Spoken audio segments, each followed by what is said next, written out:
Hi, thank you for joining me once again. I'm Shaheer and I'm doing these podcasts because, like you guys, I'm stuck at home and I was hoping that we could have a discussion and a debate on the larger things in life. The topic I have today is of utmost importance, and the reason for that is that this is the cause that we are all within our homes and we all have absolutely nothing to do with our lives, and we are all verging on the brink of insanity.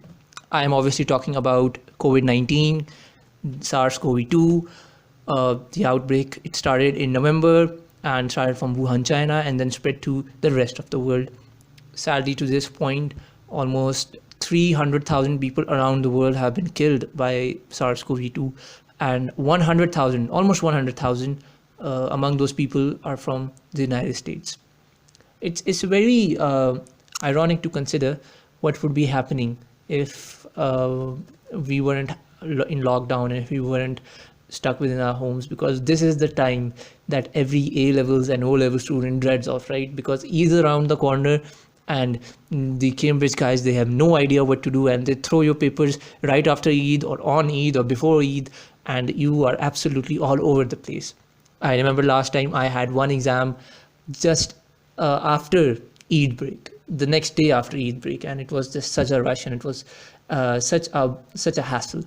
And then two months later, when we had Eid ul Azha, on the exact day of Eid ul Azha, I had my result. So if you are a Cambridge student, you completely abhor this period in time, and you wish that you don't have to go through it. But the alternative that we got, it is much more horrifying.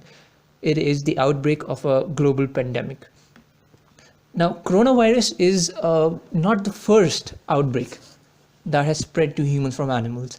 If we trace the history of disease spreading from animals to humans, then the list goes on and on.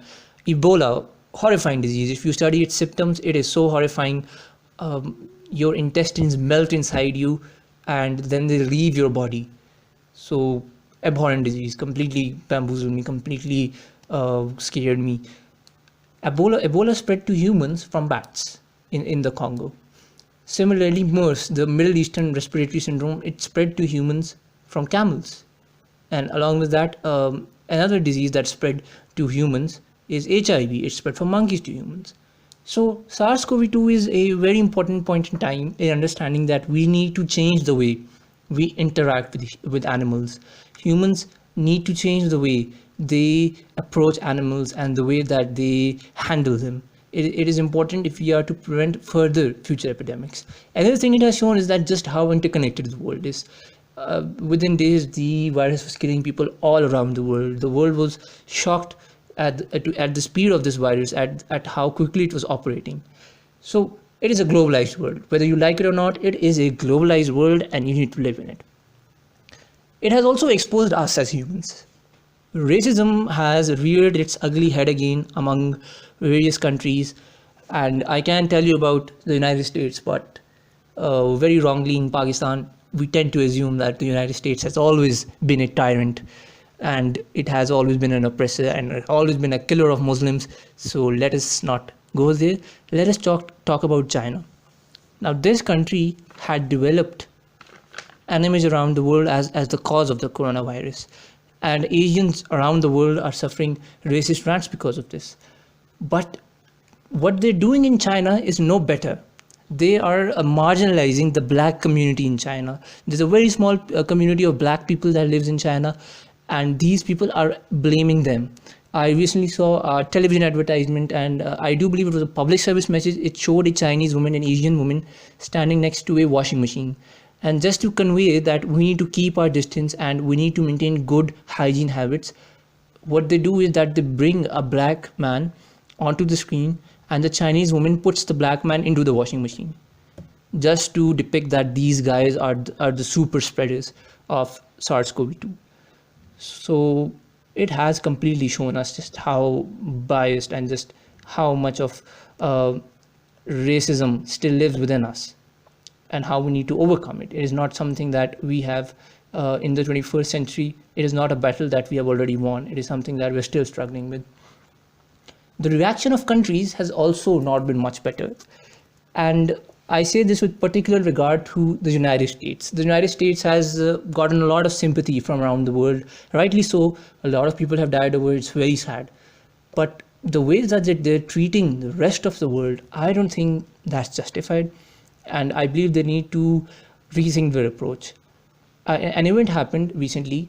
Germany had bought some masks, some surgical masks, and those 300,000 masks were being shipped to Germany. And on the way, the United States intercepted that shipment, that cargo at Bangkok. And over there, they paid the producers of those masks more than what Germany had paid, and they rerouted that cargo to New York. So you can see from this just how the global approach of every man for himself is turning out to be. You can see just how much the world is in sheer panic and how we are showing our ugly sides. I do hope that we consider these things in times of peace as well, that we remember how these countries behave in times of crisis. Anyways, along with the WHO, along with the US, the WHO is also an organization that has been in the headlines, and for all the wrong reasons actually. The WHO, if you know about it, it's a very small organization. It is one of the many subsidiary organizations of the USA, of the UN, and it is very underfunded. It is very undermanned. It has a very small scale of operations. It does not have a huge workforce that deploys into every country where a disease has broken out. They don't have the resources for that, and they already struggle to make ends meet. So the WHO is also in the headlines, and that is because the United States is completely unhappy and is completely disillusioned by what the WHO is doing with regards to containing SARS-CoV-2. But I believe this is a time from introspection for the world and for the United States. So I pulled up some statistics.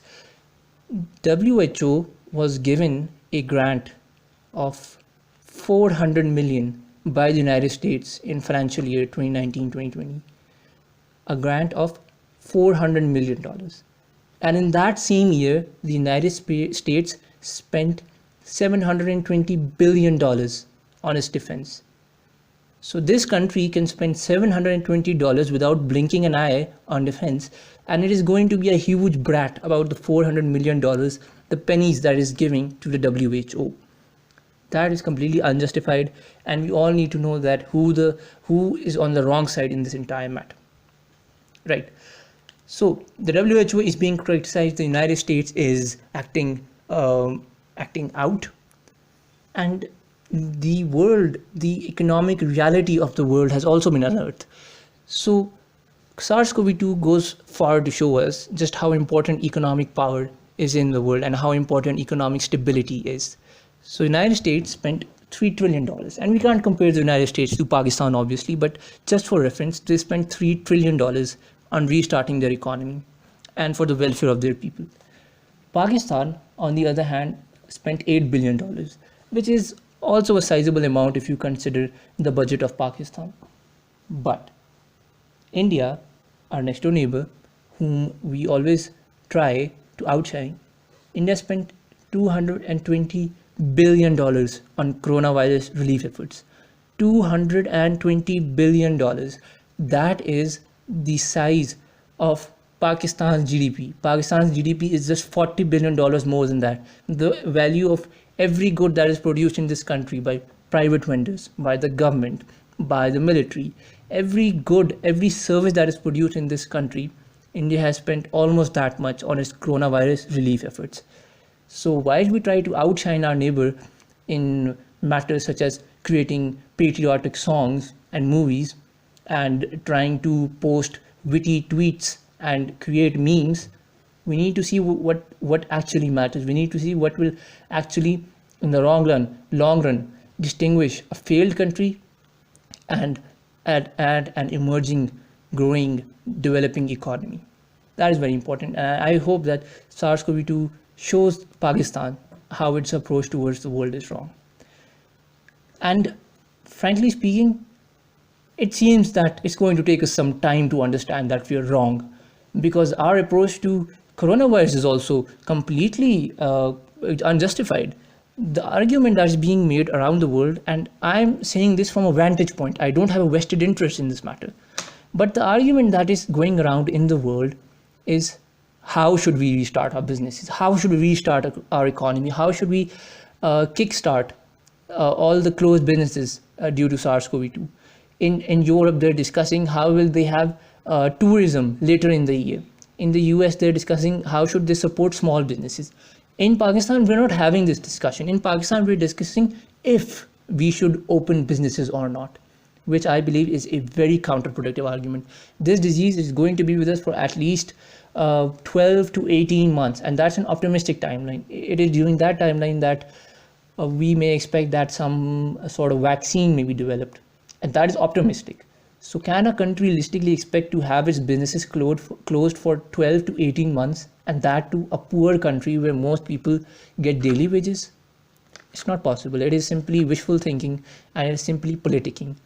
We need to boom. We really need to move beyond that, and I hope that by the time SARS-CoV-2 is dealt with, Pakistan has reoriented itself. And talking about by the time this menace is over, we need to look towards the future. It has been a very troubling start to the decade, very painful start to the decade, but we need to look beyond that, and we need to see what the future holds for us.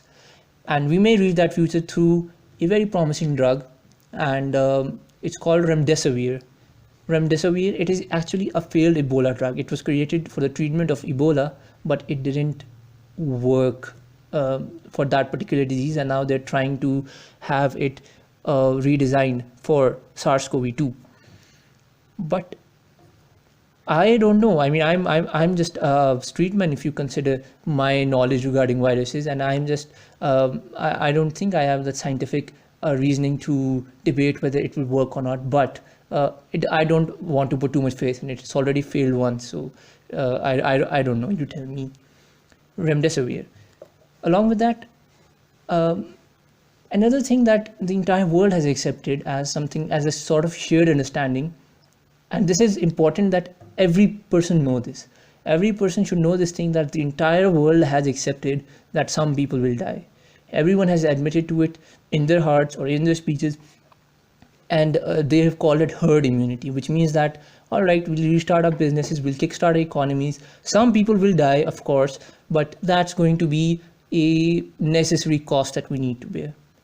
Now, what you and I need to do is we need to ensure that we are not the victims over here, that we don't become the scapegoats to develop herd immunity.